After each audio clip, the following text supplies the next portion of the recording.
Story credited to Ethan. You ever been stuck in a snowstorm? Not just a little snowfall that dusts the trees or forces you to shovel the driveway. I'm talking about the kind where everything disappears, where you can't see 5 feet in front of you and you start wondering if you'll ever get out, where time slows down and every noise feels like something's about to go wrong. That's what happened to me and a few friends last year, and to be honest, I'm still not sure how we got through it. It all started with a quick weekend trip up to a cabin in the mountains. Jack, one of my oldest friends, had this idea. He wanted to get a small group together, head up to his family's cabin, and just relax. It was me, Jack, his girlfriend Amanda, and our buddy Danny. I'd known Jack and Danny since high school. We'd been through a lot together, so I figured, why not? I could use the break. The drive up was easy at first. It was one of those crisp winter mornings where the sun was out, but you could see your breath in the air. The weather reports had mentioned a slight chance of snow, but nothing to be worried about. I figured, no big deal. We'd get to the cabin, light a fire, maybe have a couple of beers, and everything would be fine. I couldn't have been more wrong. I was the last one to arrive. By the time I pulled up, the others had already made themselves comfortable. The place was exactly what you'd expect. A small, cozy cabin tucked away in the woods, miles from anything or anyone. There was a fire crackling in the stone fireplace, and the smell of wood smoke filled the room. It felt peaceful, for a while. About an hour after I got there, the snow started coming down. At first it was nice. I remember Amanda saying something like, "This is perfect, it's so beautiful," and it was for about 20 minutes. Then the wind started to pick up. Not just a little breeze, but this howling, relentless wind that rattled the windows and made the whole cabin creak. We all stood by the window, watching the snow come down in sheets, thick and fast. It was mesmerizing, the way it swirled and twisted in the wind like the world was being erased right in front of us. Jack, who's usually the calm one, turned to me and said, "This is worse than I thought. We might be stuck here for a bit." I tried to shrug it off. No big deal. We've got food, a fire, we'll be all right. But deep down, I wasn't so sure. Something about the storm felt wrong. It wasn't just how fast it was coming down. It was the way the wind sounded, like it was angry, like it was trying to get in. By the time night fell, the power went out. That's when things started to get bad. Jack had a couple of lanterns, so we weren't completely in the dark, but the cabin felt different without the lights. Smaller, like the walls were closing in. We all sat around the fire, trying to act like everything was fine, but nobody was talking much anymore. The wind was still howling, louder now, and every so often there'd be this loud thump against the side of the cabin, like something was hitting it. I told myself it was just the wind, maybe a branch falling from a tree, but I couldn't shake this uneasy feeling creeping over me. Around midnight, Amanda stood up, her face pale. "Did you guys hear that?" We all froze. For a second, the only sound was the wind outside, but then I heard it too, a faint rhythmic knock at the front door. It was so quiet I thought I was imagining it at first. Jack stood up and walked over to the door. "It's probably just the wind," he said, but he didn't sound convinced. He reached for the handle and opened the door just a crack. Nothing, just a wall of white, snow swirling in the darkness, thick and heavy. Jack shut the door quickly and turned to us. "See? Nothing there, just the storm." We all tried to settle back in, but none of us could relax. There was this tension hanging in the air, like we were all waiting for something. And then, the knocking started again. This time, it was louder, more insistent. Jack and I looked at each other, and I could see the doubt in his eyes now. He didn't want to open the door again. None of us did. "Maybe it's someone who got caught in the storm," Danny said. "A hiker or something." Amanda shook her head. No one in their right mind would be out there in this. We didn't know what to do. Jack grabbed a flashlight and looked out the window, but all he saw was snow. Endless snow. The knocking came again, this time faster, like whoever or whatever was out there was growing impatient. "What if it's an animal?" I suggested, but I didn't believe it. I couldn't explain it, but the knocking felt deliberate, like it was meant for us. The four of us stood there staring at the door, listening to that knocking, not saying a word. My heart was racing, and I could tell I wasn't the only one who felt it. "We need to see what's out there," Jack finally said, his voice low. I didn't want him to. Everything inside me was screaming to just leave it alone. but Jack's the kind of guy who can't leave a question unanswered. He unlocked the door, opened it wide, and shined the flashlight into the night. There was nothing there. No tracks in the snow, no sign of anyone or anything. Just the wind whipping snowflakes into the air, erasing everything. Jack shut the door again, locking it this time. He looked at us, trying to stay calm. Maybe it's the storm messing with the cabin, creating pressure or something. I don't know. But none of us believed that. The knocking kept coming, like clockwork, all through the night. Steady, persistent. We didn't sleep. We just sat there, huddled around the fire, staring at the door, waiting for it to stop. Waiting for morning. By the time the first light crept through the windows, the storm had finally calmed down. The knocking had stopped too, but none of us dared to speak. We just sat there in silence until Jack finally stood up, walked to the door, and opened it. Outside, everything was covered in a thick blanket of snow. The world was still, quiet, but there were tracks, footprints, leading away from the cabin and disappearing into the woods. We never figured out who or what was out there that night.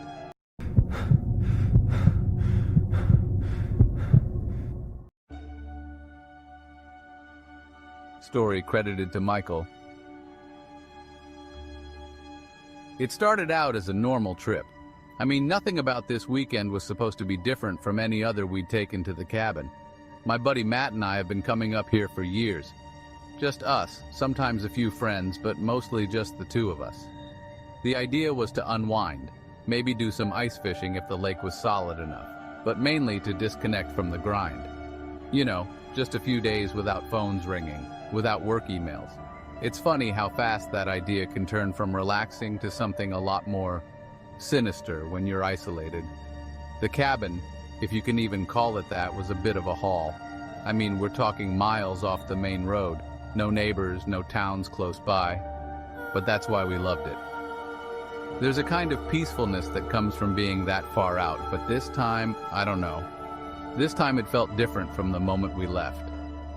We knew the forecast wasn't great, but we didn't think it was anything we couldn't handle. Snow, sure, but Matt and I grew up in Wisconsin. Snowstorms are part of life. We've driven through worse. At least, that's what I kept telling myself as we started our drive up. The first sign that this was going to be different was how fast the storm hit. One minute we were cruising along the back roads, and the next, it was like someone flipped a switch. The wind came out of nowhere, throwing snow so thick at the windshield that the wipers couldn't keep up. It was like we were driving blind. The headlights just bounced back off the white curtain in front of us, and even though Matt tried to play it cool, I could see him gripping the wheel a little tighter. "Think we should turn back?" I asked, more out of nervousness than anything. Matt glanced over at me, his jaw clenched. "Nah, we're almost there. Couple more miles, and we'll be at the cabin. No point in turning back now." I wanted to argue, to say we could always come back tomorrow, but something in his voice stopped me. It wasn't like Matt to get rattled, and the fact that he didn't want to stop just made me more uneasy. The road was gone by the time we got close to the cabin. We were driving over what felt like nothing, just endless snow. I had to keep reminding myself that there was a dirt road under there somewhere. Finally, the shape of the cabin came into view, and I let out a breath I didn't realize I'd been holding. We pulled up as close as we could, and even then the snow was already piling up around the tires. We had to trudge through knee-deep snow just to get inside. But once we did, the familiar warmth of the place hit me, and for a second, I felt better. It was the same cabin we'd always stayed in, a little worn but cozy, with that woodsy smell and a stove that took forever to heat up. We got the fire going, cracked open a couple of beers, and tried to shake off the weird vibe the storm had put us in. But the thing about storms like that is they don't let you forget they're happening. The wind howled so loud that it drowned out our voices at times. It rattled the windows, the sound almost like it was trying to get in. I kept glancing out the frosted windows, not really sure what I was expecting to see, but I couldn't shake this feeling, like we weren't alone. "Man, it's wild out there," Matt said, pulling his coat tighter around him even though we were indoors. You hear that wind? I nodded, taking a sip of my beer. Yeah, it's like something's in it. Matt gave me a look, one eyebrow raised, but before he could say anything, there was a loud from outside. It wasn't the wind, it was something solid. We both froze. Another, louder this time, right against the back wall of the cabin. What the hell was that? I asked, my voice lower than I meant it to be. I didn't want to sound scared, but my heart was already racing. Matt stood up, grabbing the flashlight from the counter. Probably just a tree branch, he said, but I could hear the uncertainty in his voice. I'll check it out. Are you serious? You can't see 2 feet in front of you out there. Let's just wait. But Matt was already at the door. He opened it just enough to shine the flashlight out into the storm, and for a moment all I could hear was the wind screaming past the cabin. I half expected him to step outside, but he didn't. He just stood there, staring into the darkness for way too long. What do you see? I asked, but my voice came out shaky. Matt didn't answer right away. He slowly pulled the door shut and turned back to me, his face pale. Nothing, he said finally. Couldn't see anything. I didn't press him on it. We both sat back down, trying to pretend like we weren't rattled, but it was obvious neither of us could shake it. The sound didn't come again, but that almost made it worse. Because whatever had made that noise, it hadn't gone away. It was just out there, in the storm, waiting. We didn't sleep much that night. Every creak of the cabin made me jump. I kept imagining something, or someone, standing just beyond the edge of the light, watching us through the windows. The storm seemed to go on forever, and when the sun finally started to rise, the wind died down, but the tension in the cabin didn't. When we opened the door the next morning, the snow was nearly up to our waists. It was like the whole world had been buried overnight. We both trudged around the perimeter of the cabin just to check for any damage, but we found something else instead. Tracks. Not animal tracks, but boot prints.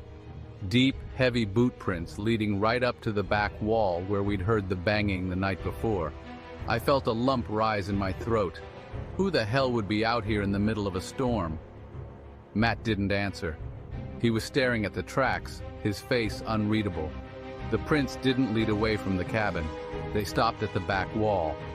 There were no return tracks, no sign of where the person had gone. It was like they had walked up to the cabin and then disappeared. We need to go, I said, my voice low. We need to get the hell out of here. Matt didn't argue this time. We packed up as fast as we could and headed back to the Jeep. The ride back was tense, neither of us saying much, just listening to the engine struggle against the snow. The storm had cleared, but the fear stayed with us, heavy and cold in the pit of my stomach. Even now, months later, I can't explain what happened that night. There's no logical reason why there would have been someone out there. No reason why their tracks should stop at the wall like that. But I know one thing for sure. I haven't been back to that cabin, and I don't think I ever will.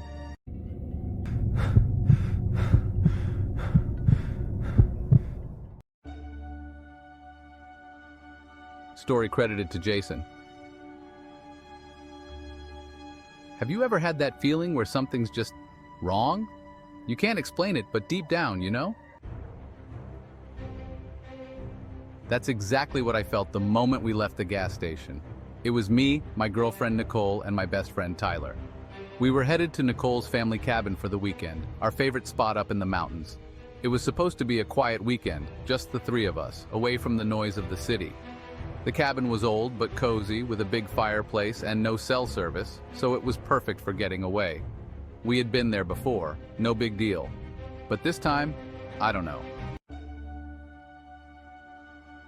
Something about the snowstorm warning on the radio got under my skin. Tyler just laughed, said it'd blow over by the time we got there. Nicole was more focused on picking out the playlist for the drive.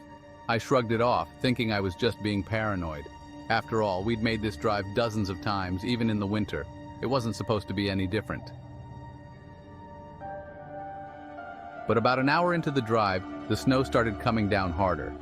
At first, it was kind of nice, you know? Big fluffy flakes coating the trees and the road, making everything look like a postcard. But then it just kept coming. The wipers were working overtime, but it was hard to see more than a few feet ahead. I glanced over at Nicole and she smiled, saying, "We're almost there, babe. Don't worry." Tyler, in the back seat, had his headphones on, completely zoned out. So I kept going, trying to stay calm. We took the last turn onto the mountain road, the one that always felt a little too narrow. It was a steep climb, but we'd done it plenty of times before. The snow, though, it was coming down like a blanket now, thick. I slowed down, trying to follow the tire tracks that were barely visible under the growing layer of snow. "We'll be fine," Nicole said again, but there was something in her voice this time. Maybe she was trying to convince herself too. And then, it happened. The car hit a patch of ice. I felt the tires lose grip for just a second, but it was enough. We slid to the side toward the edge of the road, where there was nothing but a steep drop. I slammed on the brakes, but the car wasn't stopping. It was sliding, slow but sure. My stomach dropped. Tyler yanked off his headphones, finally noticing the danger. "Dude, what the..." I turned the wheel, trying to correct, but it was too late. We skidded off the road and the front end of the car buried itself in a snowbank. For a second, none of us moved. The only sound was the soft tapping of the snow on the windshield. I gripped the wheel, my heart pounding, and realized my foot was still on the brake. Slowly, I let go, exhaling. "We good?" Tyler asked, his voice tight. "I think so," I said, but the car wasn't going anywhere. I shifted into reverse, pressed the gas. Nothing, just the sound of spinning tires. Nicole looked out the window, frowning. "I think we're stuck." I got out of the car to check, the cold hitting me like a slap in the face. The snow was already up past my knees, and it was coming down harder now. I trudged around to the front of the car. The bumper was completely buried in the snowbank. We weren't going anywhere without a tow. I leaned back inside the car, brushing off the snow from my jacket. "Yeah, we're not getting out of here." "What do we do?" Nicole asked. She had that nervous edge in her voice that she tried to hide when things went wrong. "The cabin's not far from here," I said.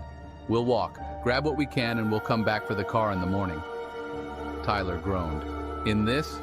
Dude, it's freezing. You got a better idea?" I shot back. "We can't sit here all night." He didn't argue after that. We packed what we could, flashlights, a couple of blankets, some food from the cooler, and started walking. The snow was relentless, coming down in thick waves, and the wind whipped through the trees, making it hard to even see where we were going. I knew the cabin wasn't far, but in the dark and with the snow coming down like this, it was easy to get turned around. Nicole was leading the way, but I could tell she wasn't sure. We'd been walking for a solid 20 minutes, and there was no sign of the cabin. Everything looked the same, just trees and snow, endless snow. "You sure we're going the right way?" I asked, trying to keep my voice calm. "I think so," Nicole said, but there was doubt in her voice. Tyler was trailing behind us, muttering to himself. He wasn't happy, and I didn't blame him. Then, all of a sudden, Nicole stopped. She turned around, her face pale in the dim light of her flashlight. "What is it?" I asked. I thought I heard something. We all stood there, listening. At first, there was nothing, just the sound of the wind through the trees. But then I heard it too, a faint cracking noise, like a branch snapping, but sharper. It was coming from somewhere behind us. Tyler took a step closer, his voice shaky. "What the hell was that?" "I don't know," I said, but I was lying. I had a bad feeling, that same gut instinct that had been gnawing at me since we left the gas station. We kept walking, but faster now. Nicole was practically jogging ahead of us, and I could feel the panic rising in my chest. The snow was getting deeper, making it harder to move, and my legs were burning from the effort. Every few minutes I heard that same sound behind us, like footsteps crunching in the snow. But every time we stopped to listen, it went silent. Finally, after what felt like hours, we spotted the outline of the cabin through the trees. Relief flooded through me, but it was short-lived. As we approached the front porch, I saw something that made my blood run cold. The door was open. We hadn't been here in weeks, and there was no reason for it to be open. The snow had piled up inside the doorway, untouched, but the door itself was wide open, swinging in the wind. Did you forget to lock it? Tyler asked, his voice barely above a whisper. Nicole shook her head, her eyes wide. No, I'm sure I locked it. We stood there, staring at the open door, the snow swirling around us. And then we heard it again, that cracking noise, closer this time, coming from somewhere in the woods behind us. I didn't wait to find out what it was. We all bolted for the cabin, slamming the door behind us and locking it tight. But even inside, I couldn't shake the feeling that we weren't alone. And that's when we saw the footprints in the snow, leading right up to the door.